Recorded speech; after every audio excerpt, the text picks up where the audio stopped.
Hey guys, what's going on? It's Chris here, and today I want to talk to you about my personal top 10 upcoming PS4 exclusives. Now, these are just the ones I'm most looking forward to, so let's jump right in. The first one is Death Stranding. It's a new game by Hideo Kojima at his new studio, Kojima Productions. A lot of people will have this game really high on their list, basically just because it's a Kojima game. They love Kojima games. He's famous for his work on Metal Gear Solid, and very recently, he was a big part of the now cancelled Silent Hill game, for which we got a really cool demo called PT. That game was going to include Norman Reedus, and now this game will too. We know very little about the game, except what we got out of a really cryptic trailer at E3 2016, but for a lot of Kojima fans, that's enough, and they're really excited to have a new Kojima game on their hands. It's probably pretty early in development and far off from release though, so I hope you're ready to wait a while.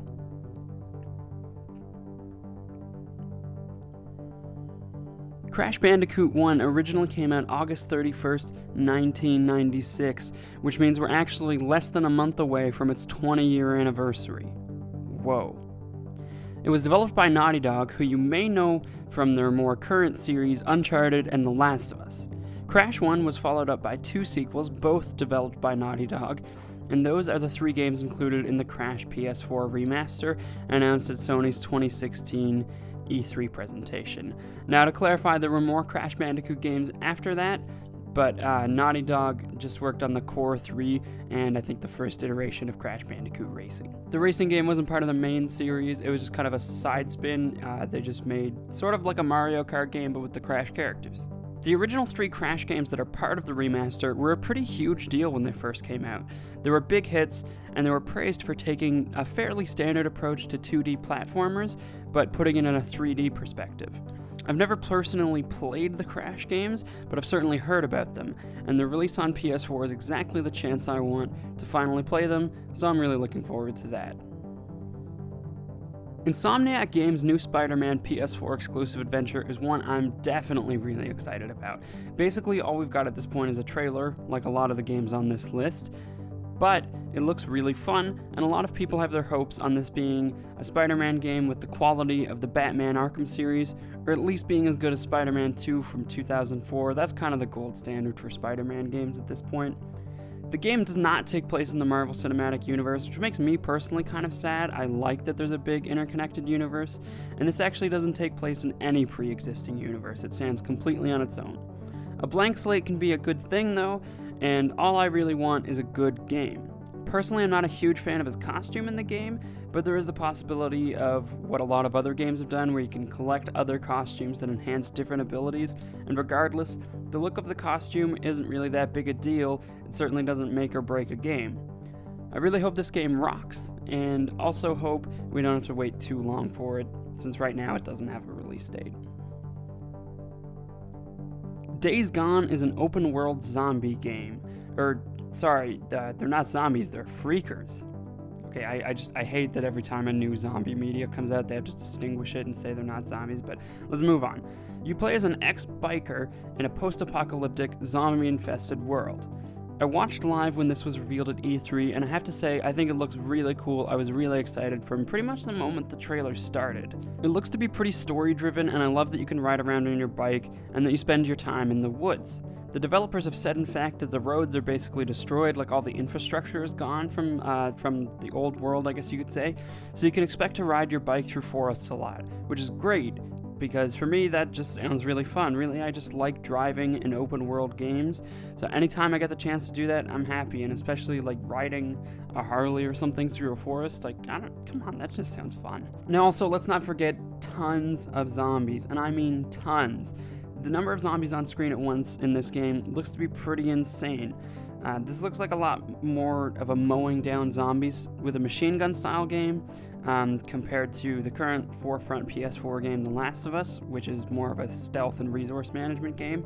And I'm totally all for that. As much as I love The Last of Us, I'm really all for a game that's more about just mowing them down with a machine gun, blasting them with a shotgun, and getting out alive from a horde of zombies. This looks like a fairly different game, and I'm definitely looking forward to playing it.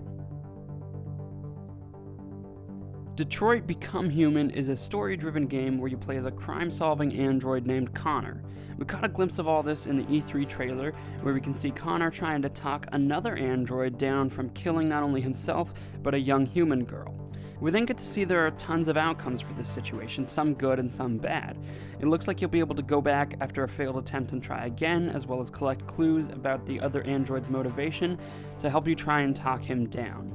It's not yet clear how exactly the mechanic of going back and redoing it is going to take place.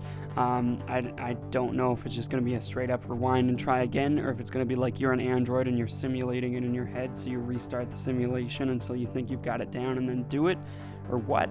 But overall, this looks like a really interesting game, and it's being developed by Quantic Dream, who's famous for Heavy Rain and Beyond Two Souls, which were both really story-driven and involved choice.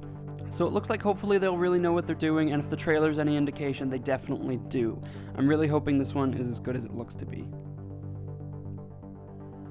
The Last Guardian was originally announced way back at E3 2009. Team Ico started working on this as their third game in 2007 after Ico and Shadow of the Colossus, and a lot of people are really excited about this game, partially just because of who is making it, but also because the trailers look really cool. Having been so long since it was announced and finally having a release date is really awesome, and a lot of people had kind of given up hope on this game after such a long game, so they're really happy to see that it's actually happening and now it has a release date. You play as a young boy who forms an alliance with a giant bird-dog-like creature to make your way through a world, solving puzzles and avoiding guards which are hunting both of you. You'll have to try and interact with the animal as you would a real animal, coaxing it with food and the like. The story's going to be told through an older man retelling his experiences in the form of a massive flashback to the time he befriended a giant creature named Trico. It definitely looks like a really cool game, and I'm actually really looking forward to playing it. It looks gorgeous and just fun. NieR Automata is set in the same universe as NieR, with some characters from the original game, which itself was a spin-off of the Drakengard series. I haven't played the previous NieR game, but the combat in this looks fast, fluid, and fun, wielding a massive sword to carve up robotic enemies in a war between the remnants of humanity and alien-built robot invaders. You'll play as combat androids, fighting for humanity with a focus on melee weapons, namely big swords. And the game has some somewhat mixed gameplay elements. There's a little bit of shooting planned, evidently, and you'll unlock new characters every playthrough if you choose to do it more than once. But really, the combat with the swords is what has me excited for this game. I can't wait to charge into a fight with a giant sword and just start dicing up enemies. The God of War series has been around since 2005 on the PlayStation 2, with 3 numbered titles and several other games in the series so far. The protagonist, Kratos, has been on a quest for revenge after being tricked by Ares into killing his own wife and daughter. But now all that seems to be wrapped up with the third God of War game, and we're being delivered a totally new kind of game. Kratos is back for God of War 4, this time with a son. It seems like the Greek mythology has been swapped out for Norse this time, and the game has a more up-close and personal view on third person, unlike the past games with a far-out fixed camera. A lot of people have described this game as looking like if Naughty Dog made God of War. You'll be able to level up some abilities of both Kratos and his son separately, and the game's developers have said there's even a button devoted entirely to interacting with the son and getting him to perform actions. The reaction has been somewhat mixed. Some players of the original games are not pleased with the new direction at all. However, the overall reaction was very positive, and I know I myself, being someone who hasn't played the previous games, I'm really, really excited. This looks like just a sweet game. Mercifully, No Man's Sky is the closest of the games on this list to being released, and it's coming out in less than a month, in fact, less than a week at this point, on August 9th, 2016. And it's worth noting that it's not a full exclusive, it's also coming to the PC, but it's not coming to Xbox, so I consider it a PlayStation PC exclusive. Now, the unique promise of this game is that it's going to be the biggest game ever. I don't mean on hype, although there is a lot of that, but in the size of the world. No Man's Sky is a procedurally generated game, meaning that instead of building everything themselves, Hello Games has built an algorithm to mathematically build the universe and the creatures within it. The result is that it takes up a mere 6 gigabytes or so of space, which is mostly audio, and the world is enormous. Over 18 quintillion planets to be precise. It's so big that according to Hello Games boss Sean Murray, even millions of players spending months exploring No Man's Sky will only discover a tiny fraction of the universe, leaving about 99.9% unexplored forever. The game's primary focus is exploration and upgrading, with the goal of reaching the center of the galaxy. There won't be a traditional story, it seems, but you'll have to work to get there.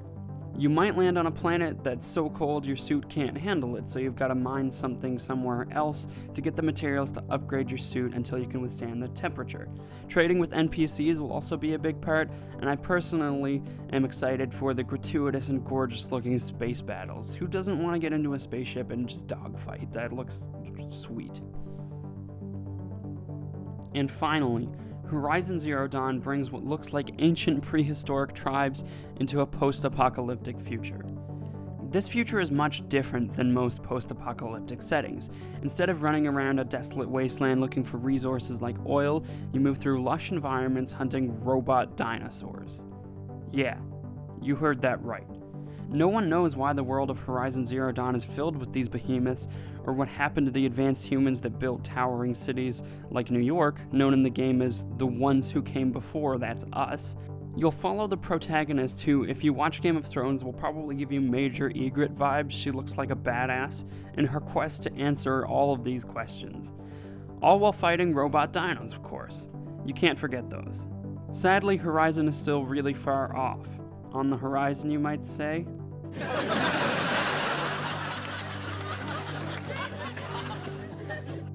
Yeah, I'm sorry. I'm really sorry. Still, I'm looking forward to it, especially since it was pre-ordered for me as a Christmas present before it got delayed from its original 2016 release date to the end of February 2017. I can't wait to play it, but I'm gonna have to. A long time. Oh well. This was originally number 2 on my list with No Man's Sky at number 1, but at the last second I changed it because for me, this just looks really story-driven, and I'm really intrigued by the story. Where as much as I want to play No Man's Sky, and I might even put more time into it, that's kind of just basic exploration, and I really want that good story. So that's it, guys. Those are my top 10 games upcoming for the PS4. If you like this video, please give it a like. That helps me out a ton. But you know what helps me even more? Subscribing if you really liked it. And if you disliked it, go ahead and dislike it. If you want to check out another one of my videos about games, check out this one where I recommend 10 games for Android, which work perfectly with a PS4 controller. Thanks for watching.